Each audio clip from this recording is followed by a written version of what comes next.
So, hi, Roger. How are you? Hello, hello. I'm under the weather, but good nonetheless. Yeah. How you doing? Mm. Yeah, I'm great. I'm happy to see you. It's been a Yeah, while since likewise. the last time you were in the channel, right? I suppose so. I suppose Yeah, so. it's been maybe But two we've or three we've been months. seeing each other though in between at Yeah, different different occasions. yeah, yes, and I'm glad we are. So, yeah, been learning so much uh, from you, with you. Yeah, from you, with you, together we learn. We learn and grow. So Yeah. you can say both. Yeah.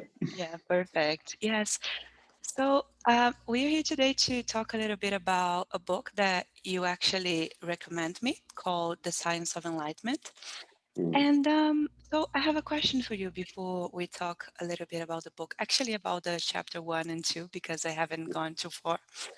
But how did you come across Chinzen Young? Because you have mentioned him several times and several occasions, and I was wondering how did that happen? Because he's a very great writer and um, meditator and person, I guess.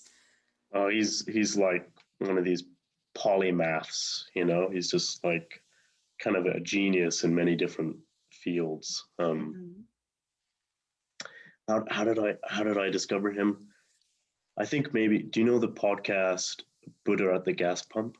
Oh no, it seems great though. No, Buddha at the Gas Pump. Yeah, you might like it.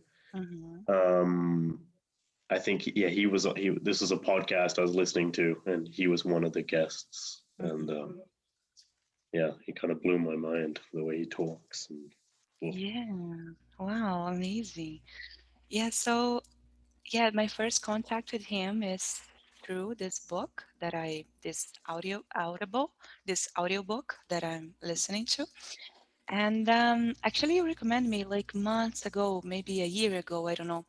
And then I purchased mhm, the book. mhm. I remember listening to the talks. This book is a bit different from the book actually that you recommended. It is more like a course. So I remember like listening, sitting on the cushion actually, and with my closed eyes and Sitting on a cushion, sitting on a cushion, a cushion. a cushion, Yeah, cushion. yeah. Don't say the here because you're talking about one cushion that's not special. It's just a cushion, any cushion, a cushion. Sitting on a cushion Yeah. with my eyes closed, listening to the talks. Mm. Yeah, but then I stopped somehow. I don't know. But now I'm listening to it again from the start. And the first chapter is called Mindfulness, the Most Fundamental Skill. And he describes mindfulness or meditation as exercising a Muscle. Yeah. muscle. So he says that once the muscle of meditation is strong, you have that muscle available for other activities in life. And something else that he says that I find very interesting is that at first we start meditation, we we view meditation as an activity that we do in a day, but sooner meditation become or life becomes an activity inside meditation. Mm. Mm. How is Yeah. that? How is that for you? Because for me, meditation is still something I do. It is not, yeah. my life is not Yeah. contained inside meditation. I think it's because I mean that's he's being poetic, but Yeah.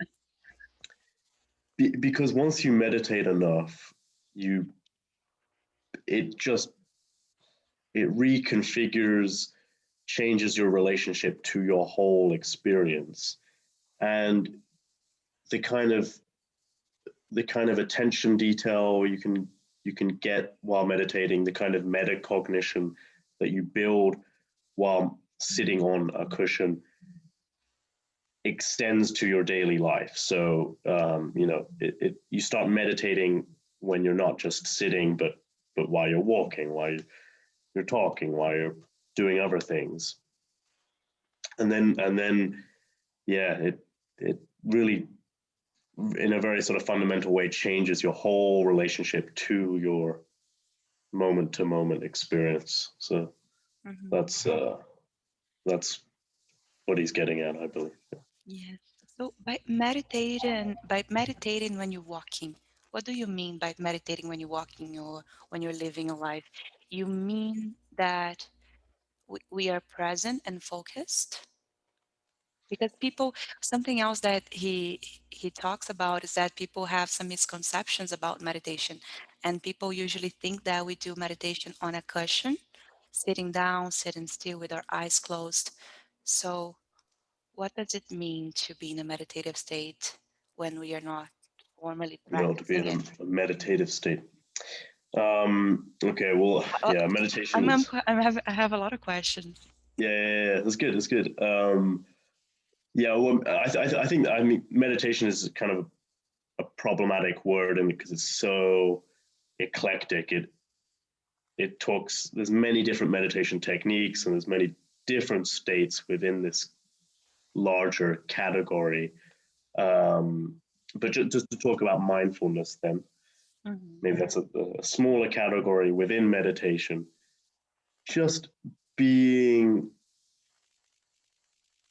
having more of a felt sense of what is happening right now, noticing the arising of an experience, of a phenomenon, and its disappearing in experience. So when you're walking, for example, feeling your feet on the ground, you're really conscious, aware of the moment your foot touches the ground and the sensation begins, and then you take your foot off the ground and the sensation disappears, and the left foot, right foot, left foot, right foot, as opposed to being in neurotic thinking and conceptualizing about stuff that isn't in front of you or in your immediate experience, but is around the corner or happened yesterday or will happen tomorrow. Mhm. Yeah. But wow, Roger, I find it so difficult. So he uses an example of washing the dishes. He talks about how that could be a meditative state experience or a non-meditative experience. He said that when it is washing the dishes, it is not you're not in a meditative state. You're not paying attention. Your mind goes into the past, into the future, and that creates a little bit of um, anxiety in the body, in the Anxiety. mind. Yeah. Mm. But when you are, because it, I mean, it is a bit, I don't know, boring. It could be, or at least we think it is as boring. So if you're paying attention to washing the dishes, so you're paying attention to, I don't know, the water on your hand and the feeling of touching the dishes and the sensations in the body. Mm-hmm. And then he says that at first it is this creates this relaxing sensation, but as your practice evolves, even washing the dishes could become this spiritual Mm. experience where you are merged and united with what you're doing. And Yeah. Not actually, not where you are merged. Just say where you merge. You merge with, or you unite with. You are united. mhm, yeah, and you are united with the activity. And actually, in the chapter 2, he talks that about complete experiences, Yeah. and Yeah. that it appears to me as when you merge to the activity and With yeah. with the activity, and you are fully present. And if I mean, let me just check quickly.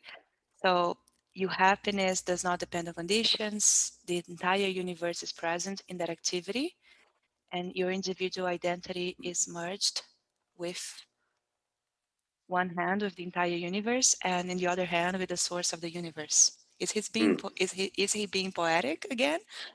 Can you explain this or talk a little bit about this, what it is to merge with the universe and with the source when What do you're you having, think that means? Yeah. well, conceptually, I mean, that is difficult, Roger, because I've been listening to a lot of things and hearing different masters and people who have had, you included, sometimes Sean, people, they talk about their experiences, and I try so hard not to uh, take that as reality for me, because I know how important it is to have direct experiences myself, and I do not want to use other people's words to describe. But I mean, if you Yeah. if you had me to ask that, it feels like from everything that I have heard, maybe it is nothingness or emptiness. But I I mean, I don't know. I don't word what those words point to. Point two. I really don't know what it is Yeah. to be merged with the source. What is the source? It What feels to is me the like it source? is a sun. It is the sun. And so sometimes I Okay. hear people saying we are going back to the source. And I'm like, oh, so the sun, we are going to. The source is yeah, the source, you notice that, okay, what I talked about before, this, when you're paying attention while you're walking, at some point you're not feeling any sensation on your foot, but then when you touch the ground, a new sensation appears in experience. Mhm. Where did it come from? And then when you take your foot off the ground, that sensation disappears. Where did it go? The source is this idea that all phenomena come from and go to the same place. They come from and go back to the same place. It sounds so mysterious. Yeah. Where is it? What does it look like? Um, yeah, we just you gotta investigate that. Really, like, try to, I don't know, create a sensation. You know, create this sensation and Mhm. then make it disappear. And then where did it go? Yeah. Where did it go? And there's a way you can get an answer to this. Oh, Like it, really? yeah, like it it sort of becomes like it's not uh, I mean, it is, the whole thing is spooky, but it's not like confusing. You just you understand, oh, this is the nature of mind. Okay. This is, yeah. Right.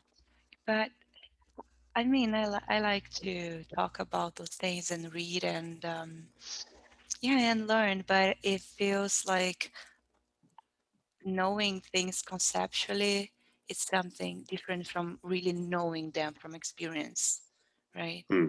Hmm. It feels like, I mean, it must be different. Yeah, I think it's just like the information is like more unified in the brain or more synced up in the brain. Hmm. So So it's like, even, yeah. no, sorry No, to no, go interrupt. ahead.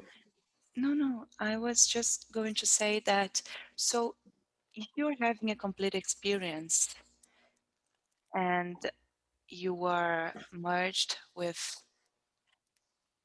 I don't know, reality and with the entire universe, and it so isn't it, it is, there isn't actually for you, for example, personal question maybe, it's not washing the dishes and teaching this lesson, or walking with a friend, or playing the guitar, it's everything the same. So those activities, they have the same value or no value, or can you find pleasure in other activities more than others, or everything it is an spiritual activity and merging with universe, and is it the same, all the experiences are the same? Yeah, yeah. There's this there's this concept called like one taste, Mm, where every experience has the same kind of flavor to it. It's all, the way I think about this, I mean, first of all, me, drinking tea with my grandma is not the same experience as getting a paper cut or falling over and hitting my shin and bleeding and or being cut or burning. Those are not the same altogether. And I definitely would prefer just to drink tea with my grandma. But in my experience, what has happened is the degree of preferences that I have, where there was like such a strong preference to eat one thing and not eat another thing because of the pleasure it gives you or something, these preferences begin to level. So yeah, my preferences are leveling. It's like, I can be more like less things have an impact on my well-being. However, obviously Mhm. things still do have an impact on my well-being. But I think it's eventually like these your preference levels kind of equalize. Your Mhm. preference to do one thing or another thing, they kind of equalize it. Mhm. Doesn't matter. Doesn't matter as much. Things still matter. There's still a bigger picture. It yeah. The complete experience thing is this ability to like get sucked into a very small slice of your experience and notice a sound or a sensation and be fully engaged in that sound, sensation, thought, whatever, with a degree of wakefulness that it's just, it like completes your experience in that moment where you're, and it can be a very small moment, it can be half a second. You notice a sound and your attention is on that sound. There's no other conscious like thought. There's very minimal conscious thoughts about other things happening in the world. And there's just this sense that, oh, that was it. That is it. And Mhm. what I mean by that is meaning this is what is happening in experience now. This sound, this sensation. This is it. This is it. and it can be very satisfying. Yeah. Yeah, so he says that once you have a complete experience, it reduces suffering. And because you have this happiness independent of conditions. So how does that work actually, Roger? How does one have like how does one well-being is not depending on conditions because everything is a condition, health, wealth, or no, reputation, I don't know, Yeah. financial life, and like breathing. I don't Yeah. know. Thinking. My well-being is not independent of conditions. Really? my well-being is very very dependent on conditions, but there seems to be a part of my well-being, a part of my experience that is independent of conditions. So far it's not the full enchilada. Mm-hmm. You know that expression, No, the full no, enchilada, the no. whole enchilada. It just means it's not the complete meal. It's not everything. It's this part this part of my experience that is a source of my well-being doesn't make my whole well-being. It's a part of Mhm. my well-being and a substantial part. Yeah, there's a part that seems to be you can get in touch with that no matter what is happening, you've got that inner peace. Mhm. That bit is independent. But my whole well-being, I'm not there yet. So Okay. Yeah, so it is interesting because he claims, I mean, he probably knows what he's talking about, but for me, it felt like a claim, audacious, audacious claim. audacious. He Yeah. said that all the human problems, big or small, individual or collective, boils down to um, so one thing. basically, that meditating could cure. So the problem is an objective thing happens in the world, and let me see. So something happened, and whatever happened impacts something subjective, subject, subject, subject, subjective, Subjective. subjective as thoughts and feelings. So feelings and thoughts, they are subjective. I don't know how to say that. Subjective, Subjective. Yes. subjective, and most people, most human, they are not very skillful to process to understand, or at least to experience embarrassment, like anger, fear, sadness. They have a very strong reaction whenever something negative or something that they process as negative happens. So they feel like they need to take an action, an objective action. So To take action. to Take take action. action, Or to react. to Yeah. react, and that reaction, it's not very measured to the situation. So usually Yeah. it's very strong, or it is, so it does not match up to the situation. So Mhm, what he mhm. says that suffering distorts behavior, and once you meditate, once you have complete experiences and something happens, something objective, it will not influence your feelings and thoughts that much. So therefore you could take a more measurable action, and then life would go on as it meant to be. Yeah. A more measured reaction. Hmm. Yeah. So what do you think? Do you think that meditation would be the cure for all human problems? No. No. No. No, I don't. I think there's a lot more.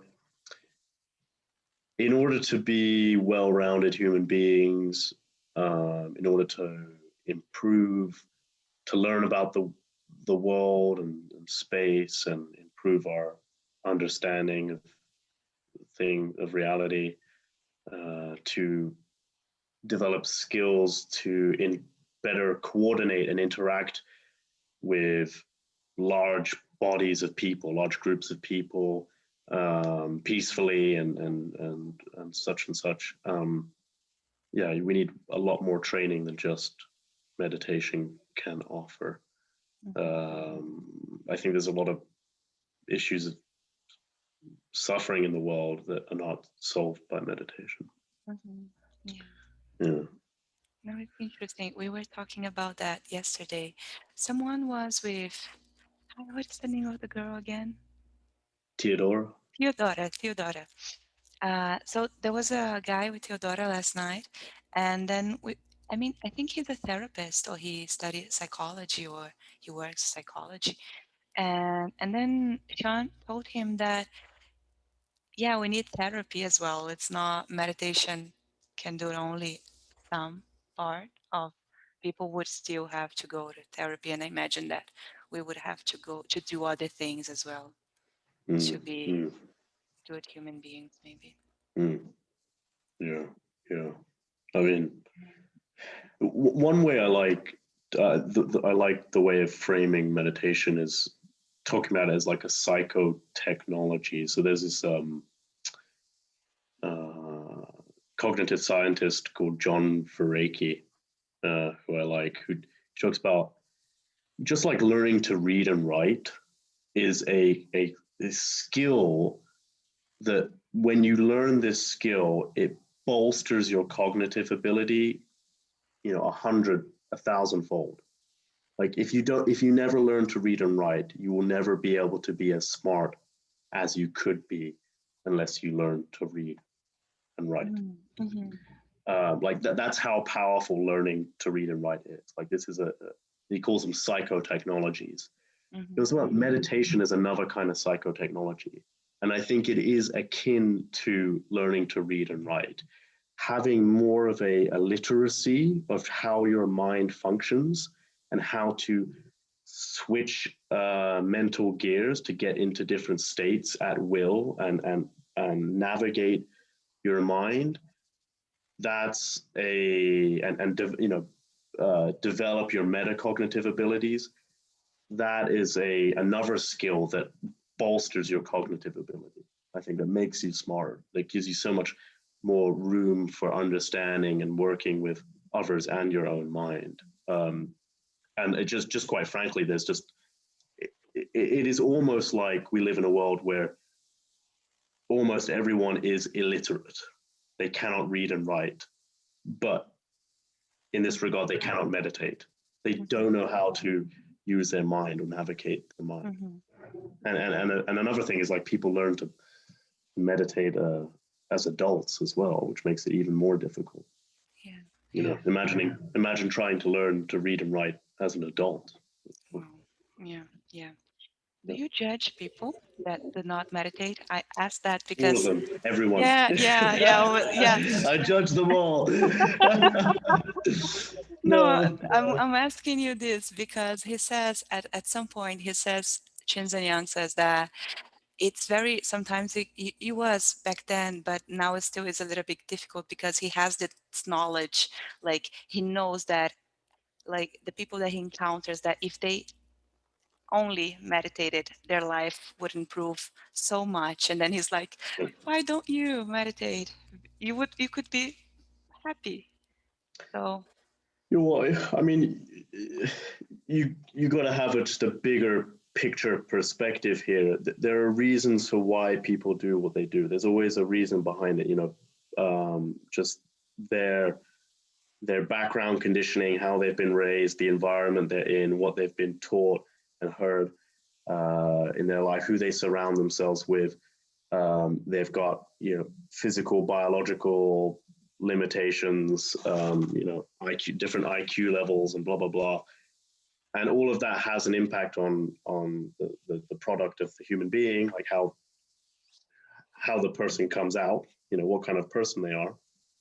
And yeah, you just take that all into consideration. So there's not I don't have a prescriptive judgment like, oh, these people should meditate and they're stupid for not meditating. I really see it as it's not anyone's fault. It's really, in some way, I just feel really lucky that I happen to have a life that guided me towards meditation, and I have the kind of brain that I didn't control. You know, it's not. I don't take pride in the kind of equipment that I'm working with, but I happen to have a kind of mind that was interested in this material, that actually had like kind of a natural talent for meditation. But no, it's no one's fault, and it's not my fault that I meditate, and it's not anyone's fault that they don't meditate. okay. Yeah. Thank you, Roger. It was a pleasure talking to you. Yeah, And likewise. I hope we can keep going through the book as I keep like listening. It's Yeah. been interesting. You know, I think one of the best parts of reading or watching something is to discuss with people that we like. So thank you for doing this with me. Cool. Yeah, thank you. It's a great book. So yeah, I recommend you finish it. And I will. I took a lot away from that book as well. The way Shinzen writes is so poetic, but also profound and great. Yeah. Cool. Until So next time, Camilla. until next time. Ciao, ciao. Bye. Bye. Ciao, ciao.